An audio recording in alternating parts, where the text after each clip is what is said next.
ऐतिहासिक मंच से मोदी का पहला भाषण देश को झकझोरने वाला बना। भाइयों बहनों, आज जब हम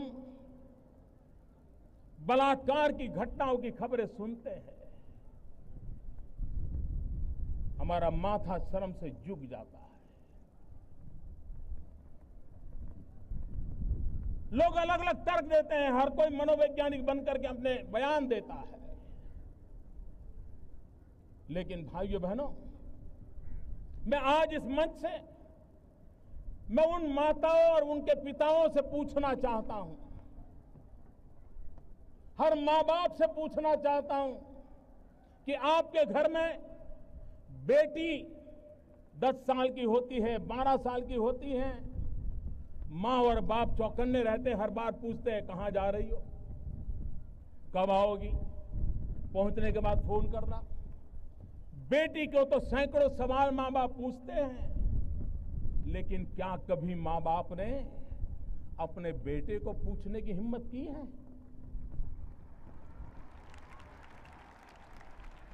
कहां जा रहे हो, क्यों जा रहे हो, कौन दोस्त है? आखिर बलात्कार करने वाला किसी का बेटा तो है, उसके भी तो कोई न कोई मां बाप है। क्या मां बाप के नाते हमने अपने बेटे को पूछा कि तुम क्या कर रहे हो, कहां जा रहे हो? अगर हाँ, मां बाप तय करें कि हमने बेटियों पे जितने बंधन डाले हैं, कभी बेटों पर भी डाल करके देखो तो सही, उसे कभी पूछो तो सही। भाइयों बहनों, कानून अपना काम करेगा, कठोरता से करेगा, लेकिन समाज के नाते भी, हर मां बाप के नाते हमारा दायित्व है। कोई मुझे कहे, ये जो बंदूक कंधे पर उठा करके निर्दोषों के मौत घाट उतारने वाले लोग, कोई माओवादी होंगे, कोई आतंकवादी होंगे, वो किसी न किसी का तो बेटे हैं।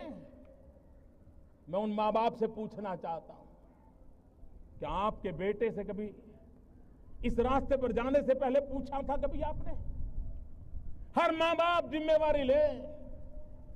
इस गलत रास्ते पर ले गया हुआ आपका बेटा निर्दोषों की जान लेने के पर उतारू है। न वो अपना भला कर पा रहा है, न अपने परिवार का भला कर पा रहा है, और न ही देश का भला कर पा रहा है। पर देखो मेरे देशवासियों, मेरे शब्द पे भरोसा कीजिए, और मैं आपको विश्वास दिलाता हूं, अब तक किए हुए पापों को, उस रास्ते को छोड़ें, सद्भावना भाईचारे का रास्ता अपनाएं, और हम देश को आगे ले जाने का संकल्प करें। मुझे विश्वास है कि हम इसको कर सकते हैं। लाल किले से प्रधानमंत्री ने कोख में कत्ल करने वालों को भी नसीहत दी। भाइयों बहनों, जैसे जैसे विज्ञान आगे बढ़ रहा है, हमें आधुनिकता की एक मन में भाव जगता है, और हम करते क्या है? क्या कभी सोचा है आज हमारे देश में सेक्स रेशियो का क्या हाल है?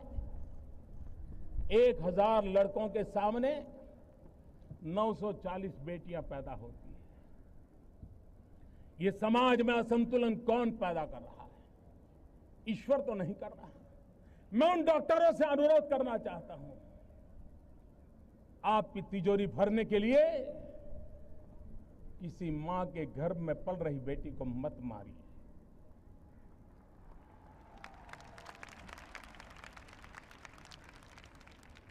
मैं उन माताओं बहनों को कहता हूं कि आप बेटे की आश में बेटियों को बलि मत चढ़ाइए। कभी कभी मां बाप को लगता है बेटा होगा तो बुढ़ापे में काम आएगा। मैं समाज जीवन में काम करने वाला इंसान हूं। मैंने ऐसे परिवार देखे हैं, 5 बेटे हो, 5 के 5 बंगले हो, घर में 10-10 गाड़ियां हो, लेकिन बूढ़ा मां बाप ओल्ड एज होम में रहते हैं, वृद्धाश्रम में रहते हैं। ऐसे परिवार मैंने देखे, और ऐसे परिवार भी देखे हैं जहां अकेली बेटी हो संतान के रूप में, वो बेटी अपने सपनों को बलि चढ़ाती है, शादी नहीं करती और बूढ़े माँ बाप की सेवा के लिए अपने जीवन को खपा देती है।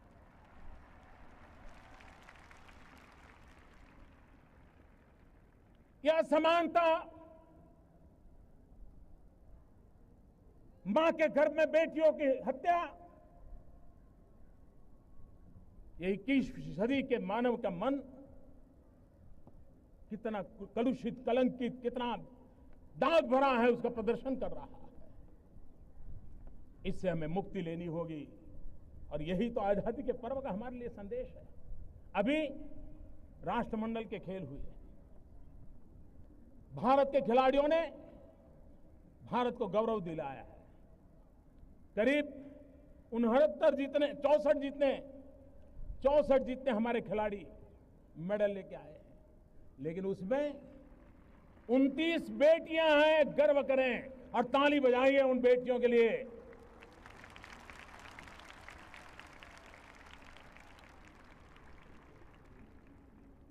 भारत की आन बान शान में हमारी बेटियों का भी योगदान है। हम इसको स्वीकार करें और उसे भी कंधे से कंधा मिला करके हम साथ लेके चले, तो जो समाज जीवन में बुराई आई है, उन बुराइयों से हम मुक्ति पा सकते हैं। और इसलिए भाइयों बहनों, एक सामाजिक चरित्र के नाते, एक राष्ट्रीय चरित्र के नाते हमें उस दिशा में जाना है। भाइयों बहनों, देश को आगे बढ़ाना है तो विकास एक ही रास्ता है, सुशासन एक ही रास्ता है। देश को आगे ले जाने के लिए यही दो पटरी हैं जो गुड गवर्नेंस एंड डेवलपमेंट, उसी को लेकर के आगे चल सकते हैं और उसी को लेकर के चलने का इरादा लेकर के हम चलना चाहते हैं। मैं जब गुड गवर्नेंस की बात करता हूं तब आप मुझे बताइए, कोई प्राइवेट में नौकरी करता है, उसको पूछोगे तो कहता है मैं जॉब करता हूं, लेकिन जो सरकार में नौकरी करता है उसको पूछोगे तो वो कहता है मैं सर्विस करता हूं। दोनों कमाते हैं, लेकिन एक के लिए जॉब है, एक के लिए सर्विस है। मैं सरकारी सेवा में लगे सभी भाइयों बहनों से प्रश्न पूछता हूं, क्या कहीं ये सर्विस शब्द उसने अपनी ताकत खो तो नहीं दी है, अपनी पहचान खो तो नहीं दी है? सरकारी सेवा में जुड़े हुए लोग जॉब नहीं कर रहे, सेवा कर रहे हैं, सर्विस कर रहे हैं। और इसलिए इस भाव को पुनर्जीवित करना, एक राष्ट्रीय चरित्र के रूप में इसको हमें आगे ले जाना। भारत माता की, भारत माता की, भारत माता की जय हिंद, जय हिंद, जय हिंद, वंदे वंदे वंदे। प्रधानमंत्री का लाल किले की प्राचीर से पहला भाषण 125 करोड़ देशवासियों की उम्मीद पर खरा उतरने की घोषणा लगता है।